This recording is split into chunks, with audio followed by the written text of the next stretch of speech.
Kung halimbawa, ikaw ay mag-aasawa, siguro mas maganda kung mag-aasawa ka, kapatid, humanap ka na nung talagang mahal ka.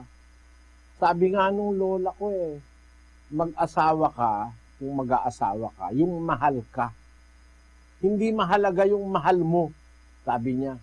Doon mali ang lola ko. Pero, ang sabi niya, hindi mahalaga kung mahal mo, kailangan mahalaga, mahal ka. Kasi, pagka ikaw mahal ka, talagang maganda yon. Pero pag mahal mo lang, hindi ka naman mahal, pangit yun. Kaya ibig kong sabihin doon, kapatid, yung compatibility, madidetermine mo yon if the man you are with ay merong care, merong pangangalaga sa inyo, merong kiber. Kasi sa Biblia, ganito sa 5:8 ng unang Timoteo, ganito nakasulat. Datapwat kung ang sino man ay hindi nagkakandili sa mga sariling kanya, lalong-lalo na sa kanyang sariling sangbahayan, ay tumanggi siya sa pananampalataya at lalong masama kaysa hindi sumasampalataya. Ang analysis ng Diyos, ang isang tao na hindi niya kinakandili yung kanyang sarili, lalo na yung pamilya niya, masamang tao yun. Kaya yung mga irresponsabling ama, irresponsabling ina, considered ng Biblia yun masamang tao.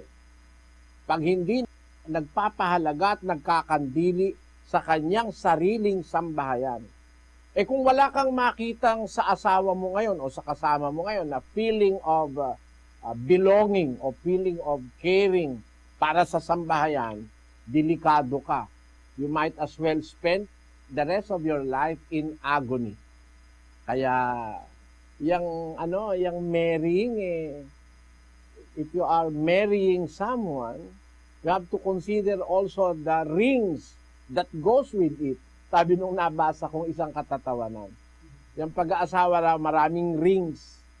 Engagement ring, tapos wedding ring. Kasunod na nun, suffering. Kasunod pa nun, enduring. At marami pang mga ring. Sana mag-ingat ka before making your final decision as to the person you are planning to live your life until death. Yun ang aking masasabi sa iyo, kapatid.